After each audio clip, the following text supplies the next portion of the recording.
चलिए व्यष्टि अर्थशास्त्र तथा समष्टि अर्थशास्त्र की पारस्परिक निर्भरता को देखेंगे। इसके पहले हम लोगों ने अंतर को देख लिए हैं। तो देखिए व्यष्टि अर्थशास्त्र एवं समष्टि अर्थशास्त्र की अध्ययन की दो अलग अलग शाखाएं हैं।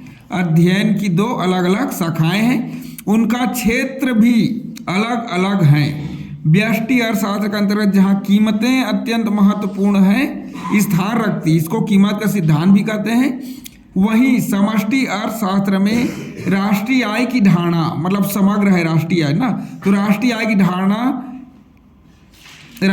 धारणा महत्वपूर्ण समझी जाती है। फिर भी ये दोनों एक दूसरे के प्रतियोगी ना होकर, प्रतियोगी नहीं है, आपस में लड़ने वाले नहीं है, बल्कि परस्पर पूरक एवं सहयोगी, मतलब एक दूसरे की जगह में काम नहीं चल सकता। पूरक मतलब जैसे कार के लिए पेट्रोल चाहिए है ना, वैसे पेन के लिए स्याही चाहिए, वैसे ये परस्पर पूरक है।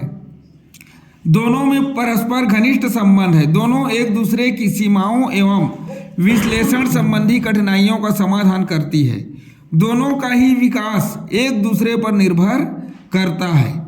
इस संबंध में कुछ अर्थशास्त्रियों का विचार भी दिया गया, जिसमें प्रोफेसर गार्डनर एकले के अनुसार यद्यपि समष्टि अर्थशास्त्र तथा व्यष्टि अर्थशास्त्र के बीच कोई सुनिश्चित रेखा नहीं खींची जा सकती, तथापि ठोस निष्कर्षों पर पहुंचने के बाद व्यक्तिगत समस्याओं का हल समष्टिगत उपकरणों की सहायता से तथा समष्टिगत समस्याओं का हल व्यष्टिगत उपकरणों की सहायता से निकाला जाना चाहिए।